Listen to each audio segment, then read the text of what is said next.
All right, guys, welcome to Press Pass Live, your weekly podcast show for the OMFL. Thank you so much for tuning in. I am your host, the commish, Nate. And of course, as always, we have our good buddy, the champion, the three-time champion, and the last champion of Madden 17. But here soon, he may be the four-time champion. Dakota, D. Wayne, all the other million names that you go by. Welcome to the show, buddy. How you doing? It cut out. Oh, I cut out. Can you hear me now, though? I can hear you. It was just kind of going in and out there. You see, that's why you have to love technology. Welcome to the show, though. I was asking you, how are you doing? Man, we're good. Good. Enjoying the day off. Uh, Gearing up. Got a big game against the OMFL legend himself, Bill, tomorrow morning. It's all good. So there's been a lot of stuff going on. We haven't done a show in a while. I've been busy. You guys have been busy. Things have been crazy. But we're finally here. Can you believe it? We are already into week 12. These guys are monsters. They're blowing through games left and right. So let's not waste any more time.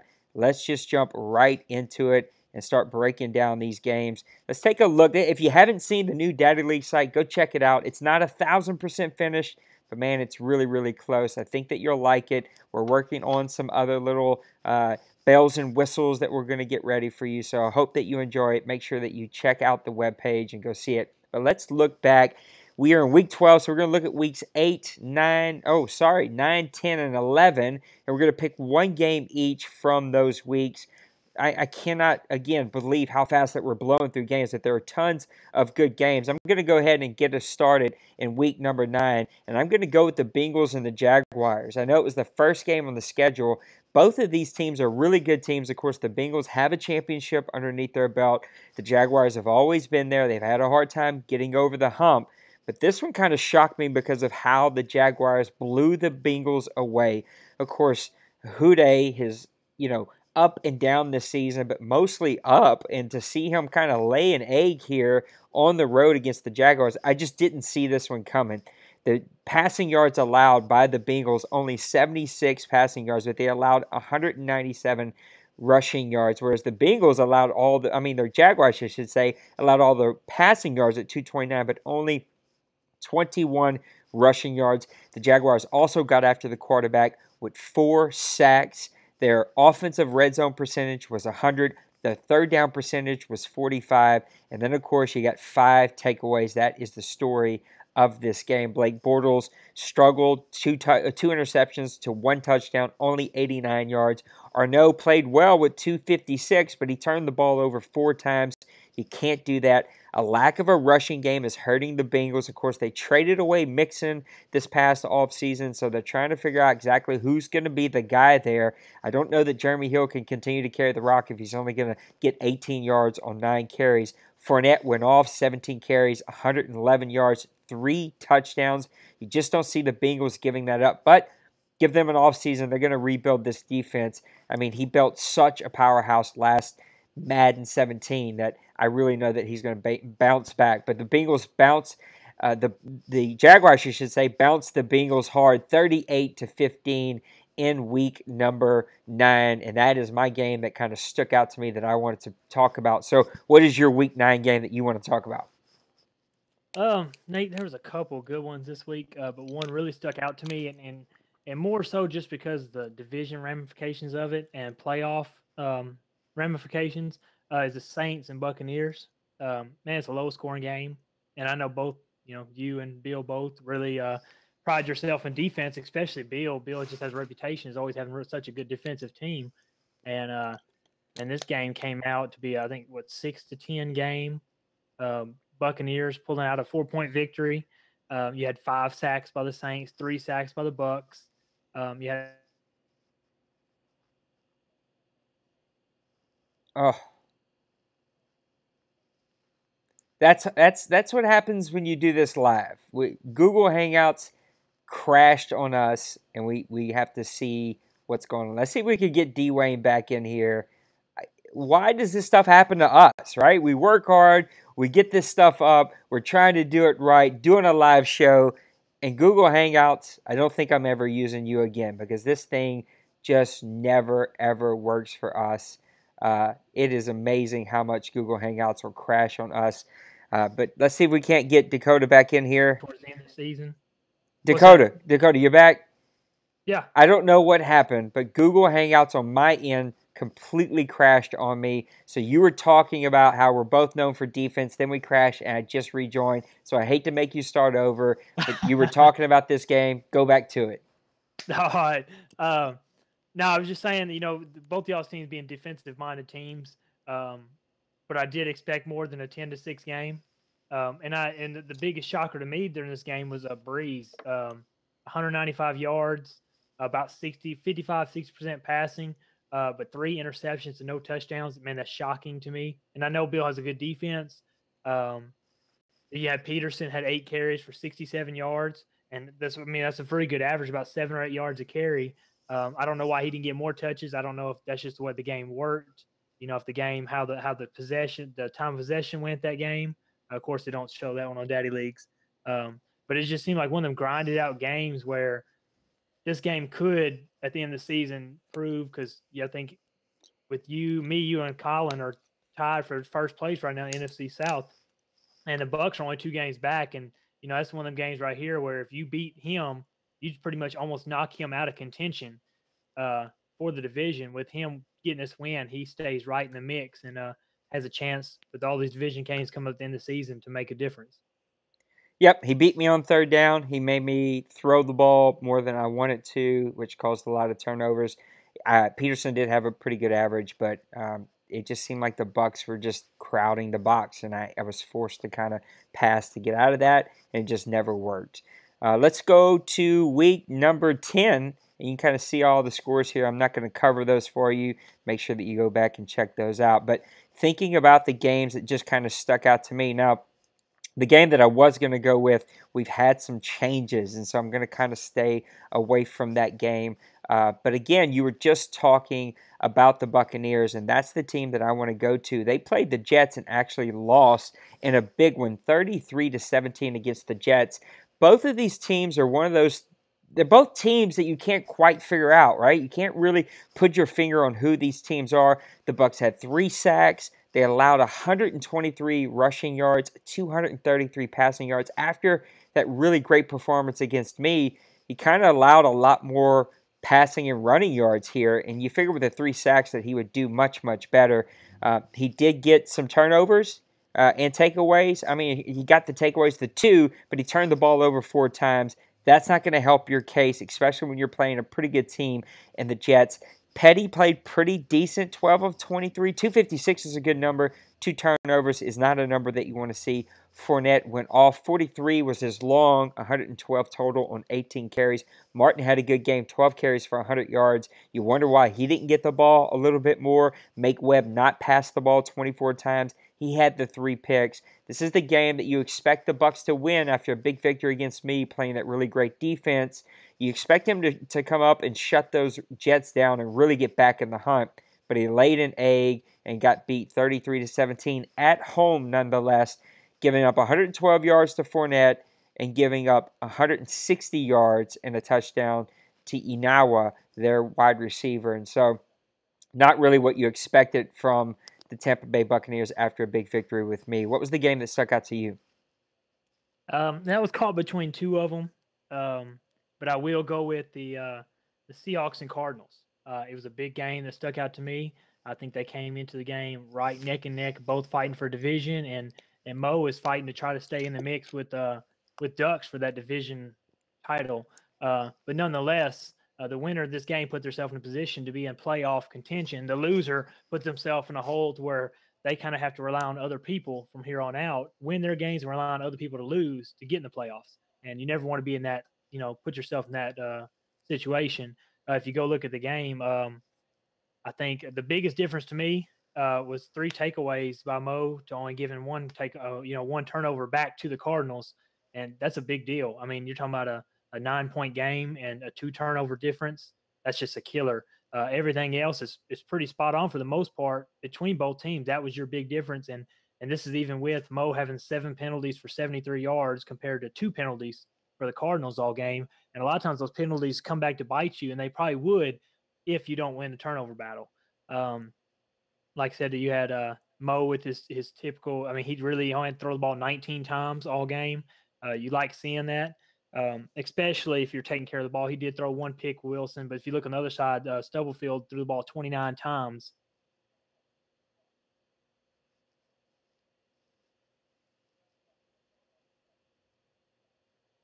And again, Google Hangout crashes on us. I'm sorry about this, guys. We are not going to use Google Hangouts after today. Let's see if we can't get back in here with our buddy. You gotta love it. Technology always fails us on these shows. Let's see if I can't get back in here.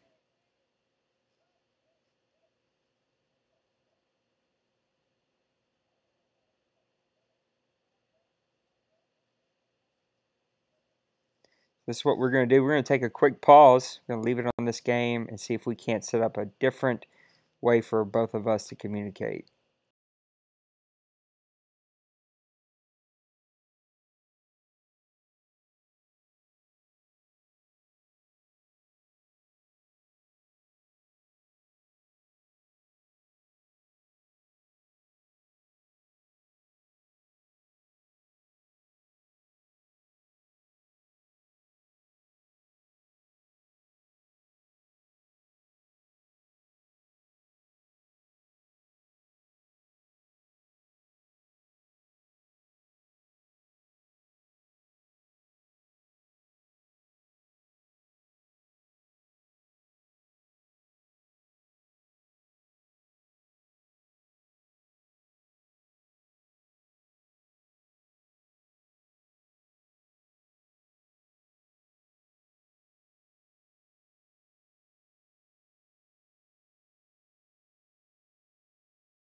All right, we are back again.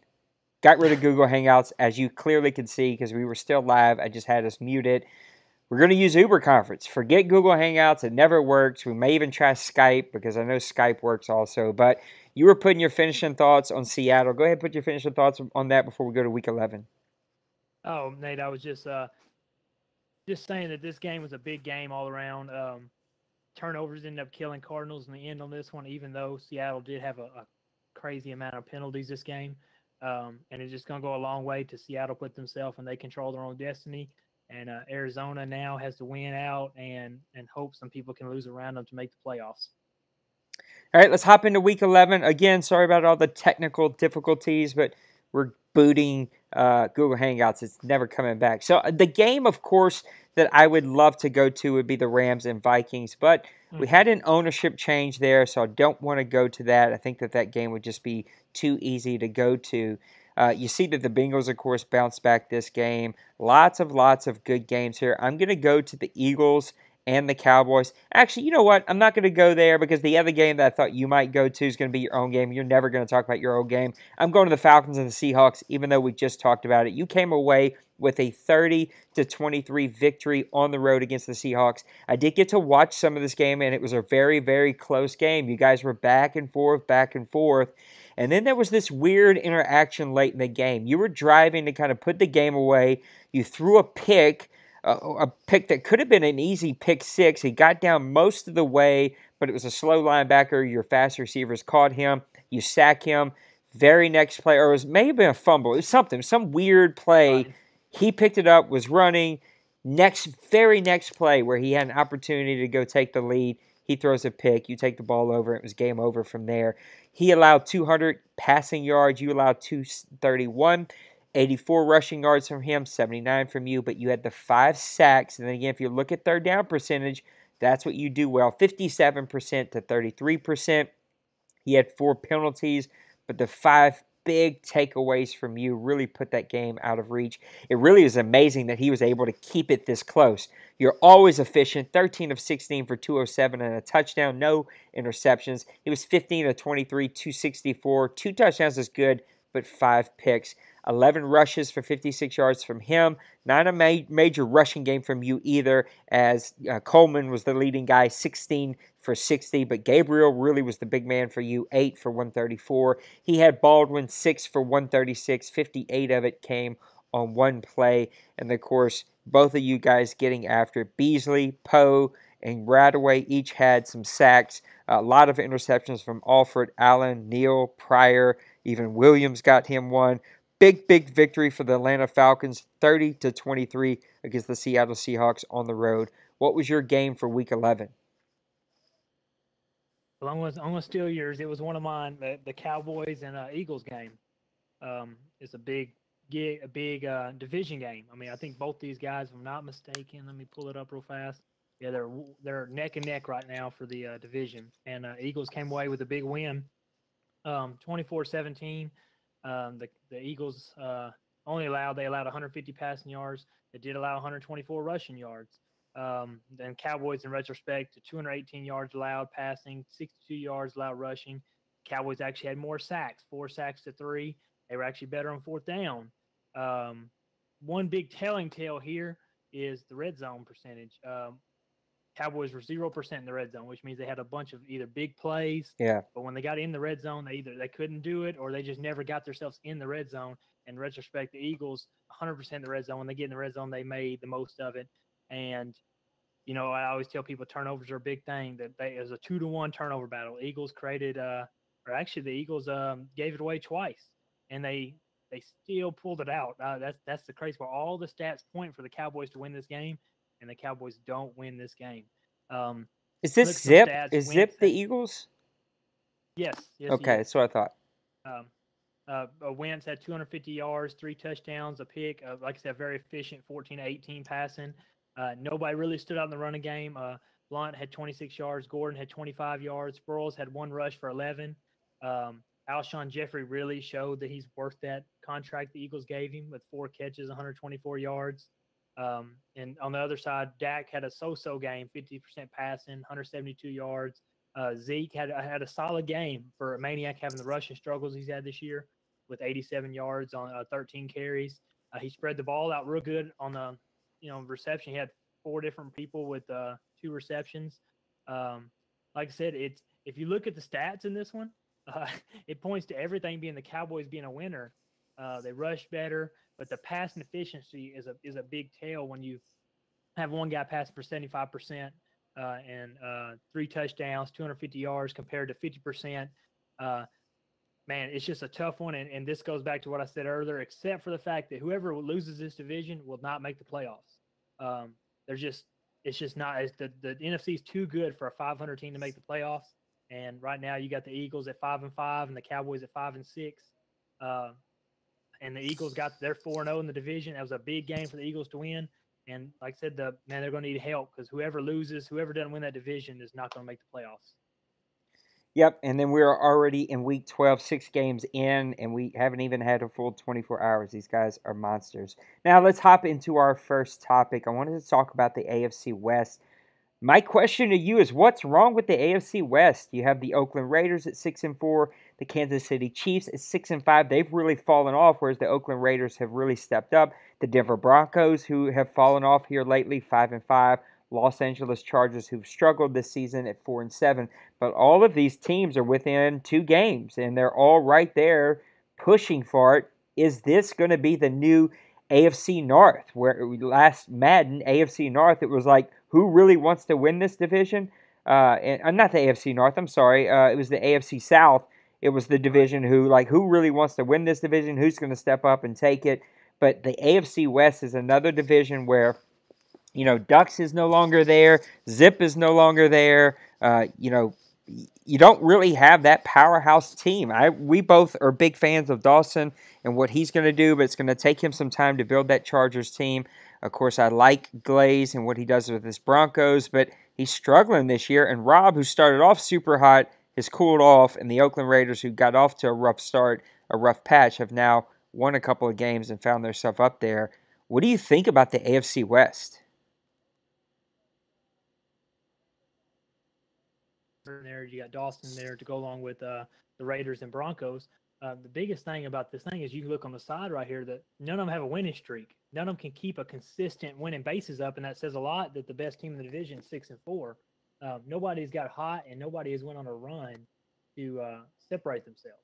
And one big telling thing on here is the Raiders, which it helps when you have someone as dominant as Khalil Mack in the defense that he has, only allowing 21 points. Everybody else is allowing 26 points or more so far this season. And you're not going to win many games when you give up almost 4 touchdowns a game. And that's why all of them guys are riding right on a 500 record, because you got Big Hurt's always been an offensive guru. Glaze has been an offensive guru, and they've always rode their offenses to winning. And, at some point you got to have your defense step up and win you games. And right now their defense is not matching up with their offensive output. And Dawson, like I said, it's going to take some time. He's starting Brandon Allen right now. I mean, he's 66 overall. He's got some changes going on, and that's not a division. Them 3 guys are real tough. Not a division that rebuilding is very good with. I mean, it's a tough season when you have to try to rebuild and try stuff with those 3 guys in your division. And man, it's going to go down to the last couple of weeks with this division. I just don't think. I think the Raiders' defense will propel them over everybody, because I think that they have somebody in Khalil Mack who could end this season with 30 sacks. He's just in the backfield every play, and then everybody else, him getting pressure on the quarterback gives everybody else opportunities to make plays, and that's the big difference between him and everybody else in this division, is he has a defense that can make a stop when he needs to make a stop, and none of these other 3 teams do right now.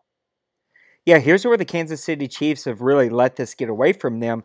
They're 1-2 in their division, whereas the Oakland Raiders are 2-1, and that's what's kind of propelled them to the top. I also like the fact that the Raiders are 4-1 on the road, 6-3 in the conference. Every other team in their division has a losing record for the conference and a losing road record, whereas the Oakland Raiders really have been that team that have stepped up and begin to win those games. At 6-4.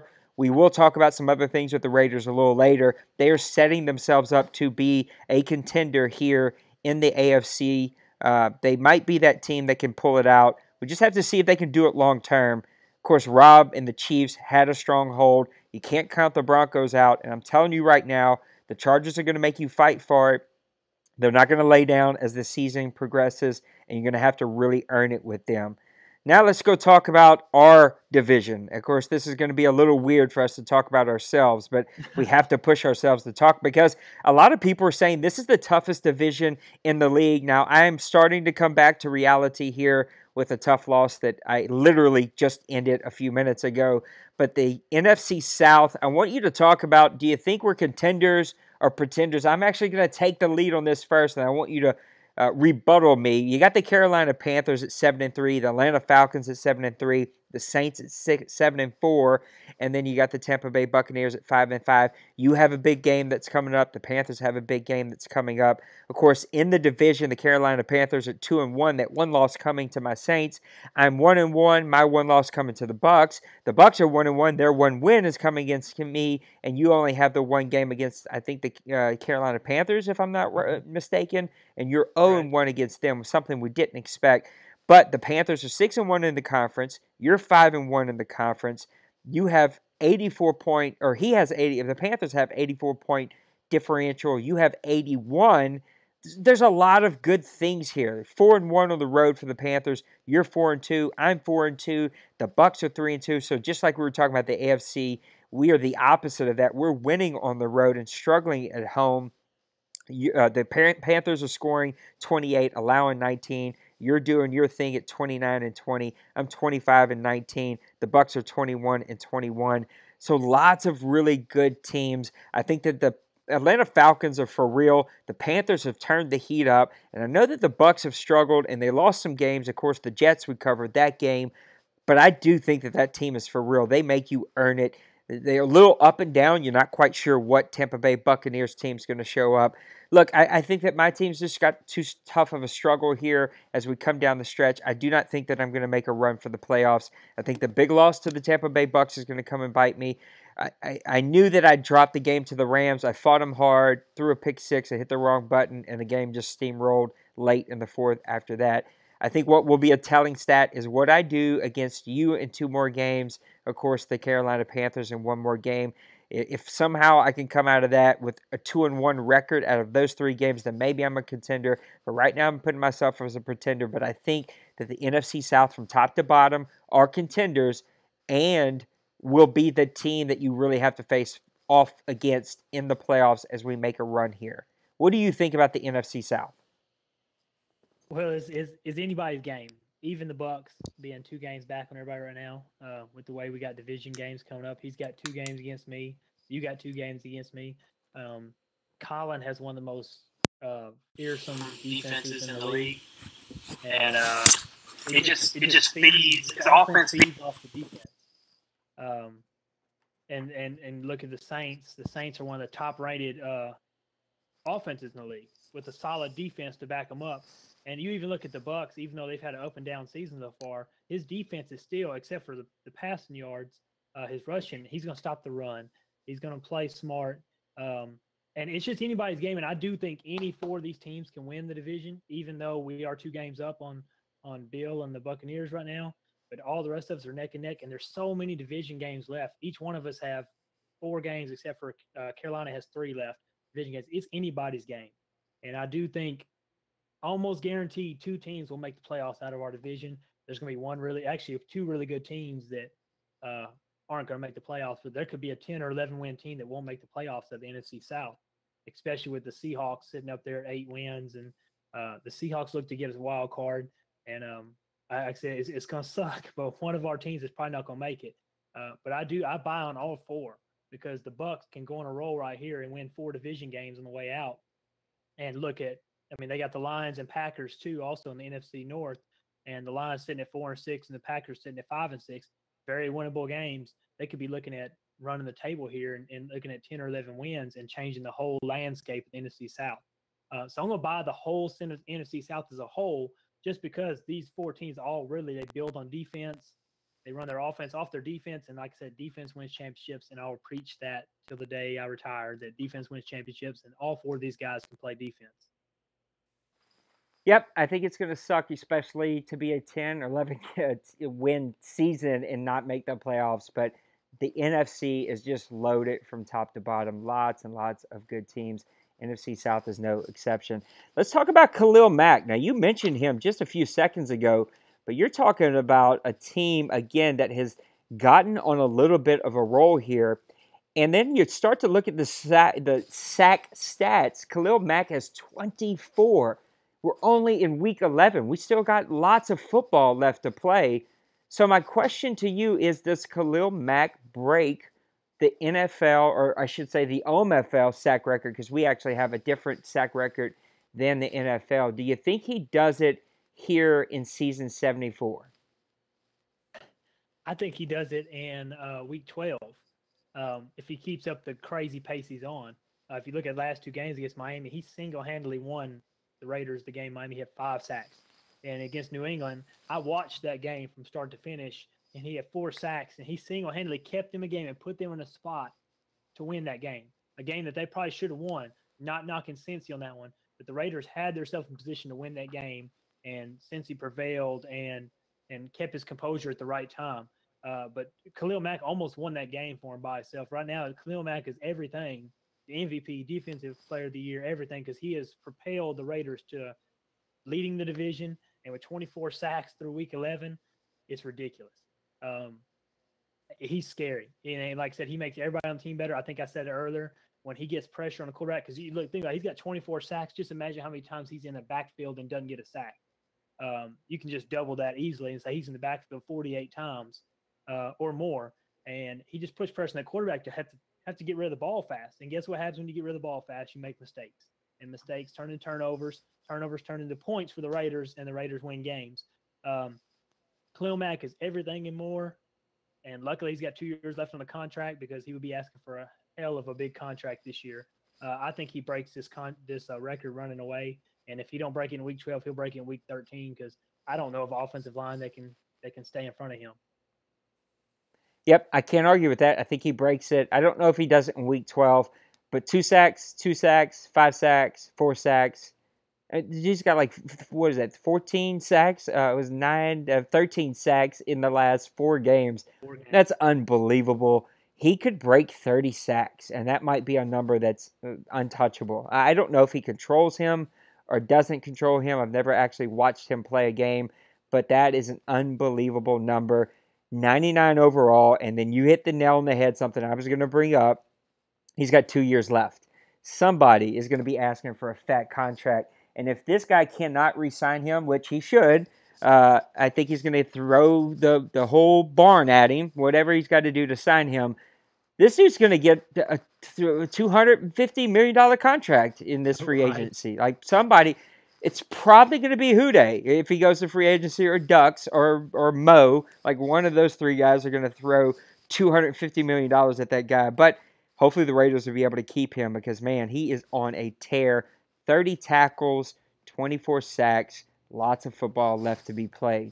So that brings us to our second to last topic, really our last topic on the league before we go to our outside the league, which we're actually going to change and talk about gameplay today. Let's talk about the Minnesota Vikings. Now, unfortunately, it's never fun to lose an owner, right? That's nothing that we enjoy here. It's nothing that we take pride in. We actually take pride in the fact that our core probably runs 25 deep.